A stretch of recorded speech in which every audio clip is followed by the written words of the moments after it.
По двете линеарни покачувања од 1000 денари во септември лани и март годинава, пензиите идниот месец ќе се усогласат процентуално согласно важичкиот закон, вели во изјава за Канал 5 министерот за социјална политика, демографија и млади Ѓоко Велковски. Колку ќе изнесува покачувањето засега останува непознато.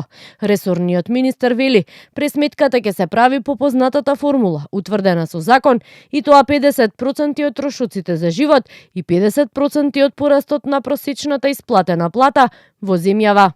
Ќе се исплати оној процентуалниот износ на пензиите, односно 50% трошоци за живот, нели како модел, и 50% од порастот на просечната исплатена на плата во Македонија, сите вработени, така да тој ќе се применува бидејќи е важечки нели закон и немаме промена во однос на овој член 37 и пензионерите ќе добијат согласно овие параметри нивните покачувања на пензиите во септември.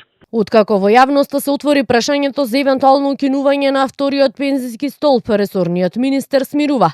Вели во моментов во државава има важички закон, но како што рече се прават анализи кои генерално се насочени кон тоа како функционира целиот пензиски систем во земјава и откако ќе завршат ќе се знае дали и во која насока би имало промени во системот.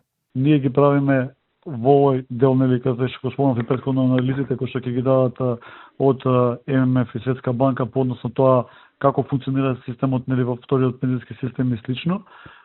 Така да кога ќе се комплетира целата анализа ќе даде и нели она дали вториот пензиски систем е како што е поставен пред 20 на години, треба да претрпи одредени измени или не. Така да ќе ги почекаме комплетно целите анализи да и ова прашање по однос на вториот пензиски систем го разрешиме нели во дадениот момент. Инаку во Македонија во моментов според податоците има околу 348.000 корисници на пензија. Пред неколку дена пак на брифинг со новинарите од Асоциацијата на друштва за управување со пензиски фондови посочија дека во моментов е рано да се почувствуваат придобивките од вториот столб, но според нив национализација на средствата не е решение кое на долг рок ќе има ефект. Доколку евентуално велат се случи такво нешто, штетата ќе биде според нив огромна, а решението краткорочно.